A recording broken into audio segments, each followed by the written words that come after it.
Joining us tonight, Victoria Toensing, former Deputy Assistant Attorney General for the Criminal Division of the Justice Department. Joe DeGenova, former U.S. Attorney for the District of Columbia, founding partners of the DeGenova and Toensing law firm. Thank you both for being with us. I'm going to begin at perhaps an unusual place, asking why in the world have we seen nothing from the Senate Judiciary Chair, who's made it very clear he was going to investigate all of those issues as the head of that committee. Victoria? I don't know. I really like Lindsey. He's done an awful lot for a lot of people, including one of my former whistleblowers in Benghazi. But why? He says the reason is that he's waiting for the IG report to come out. Well, you know, like, okay, we're waiting. We're all waiting. It was supposed to come out months ago. And now I think it's going to be about another few weeks. And I don't see the purpose in that because the IG can't do that much. It's Durham who's really doing more because he has much more authority as a U.S. attorney. So I don't get it. I don't understand it. But I'll tell you this. I would like Lindsey to get all of the Republican senators on board signing a letter saying what he just said, that they aren't going to impeach. And his biggest challenge will be Mitt Romney. Yeah, well. And it would be a difficult conversation for even a saint, I think. Joe, let's turn to John Solomon. His reporting that, in fact, the Ukrainian officials had opened an investigation, a new investigation, even before the new president was elected. Does that not, in and of itself, invalidate any claim by the radical Dems in the House that there was anything improper, untoward? Which, by the way, in an independent, objective view, there would be nothing improper about the president's call anyway, as attested to by the Department of Justice itself. But there would be no claim of any kind against this president based on that phone call, if indeed their allegations were preceded by an investigation.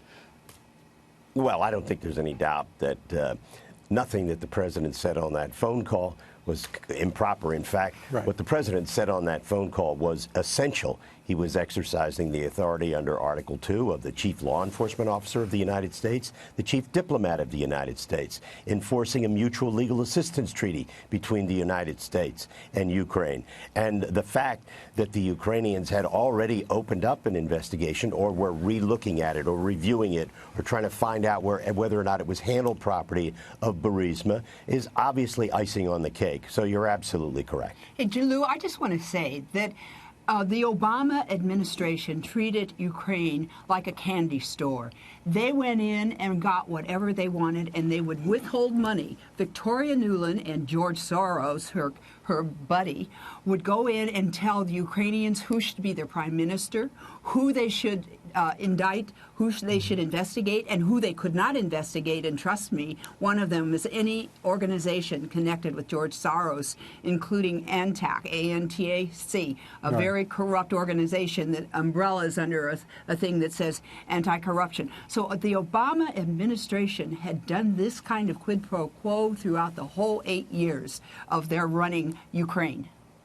Yeah, it's really stunning stuff. And watching this, it seems like at every turn, the investigation, the probes, the charges against the president all result in a criminality or a lie on the part of the investigators, so-called, whether it's the FBI, the Department of Justice, whether it's Robert Mueller testifying before Congress. Joe, I mean, there is nothing in this that does not fall apart upon examination. This effort by these radical Dems, maybe I just should say Dems, because there doesn't seem to be any divide at all on the political corruption that they both inspire and which they obviously host. The Dems have decided that they can win by using lies to the American people with the complicity of the mainstream media and two major newspapers, the Washington Post and the New York Times. And some of the polling data indicates that they are succeeding, that notwithstanding the fact that nothing that they are saying is true, they are throwing so much mud consistently that it's having an effect on the body politic. And that, of course, is what the Dems want, because this is not about the rule of law. This is about regicide. This is about stealing an election from the American people, stealing an election Well, from they've already Donald done Trump. it once. That's what they did in 2018. They knew the conclusion of the charges, the conclusion of the collusion charge Precisely. before the election. That could have been announced, but no, it wasn't. And in my judgment, the effect was the theft of the 2018 election and control of the House of Representatives. And that's exactly right. And Bob Mueller was completely complicit in it, and he acted precisely that way to assist the Democrats. And I say if Bill Barr hadn't become Attorney General, that investigation would still be going on. Well, Bill Barr is Attorney General, and that's where we can say thank God, and we appreciate it. Victoria, thank you for being with us. Joe, thank you. Sir, we appreciate it always.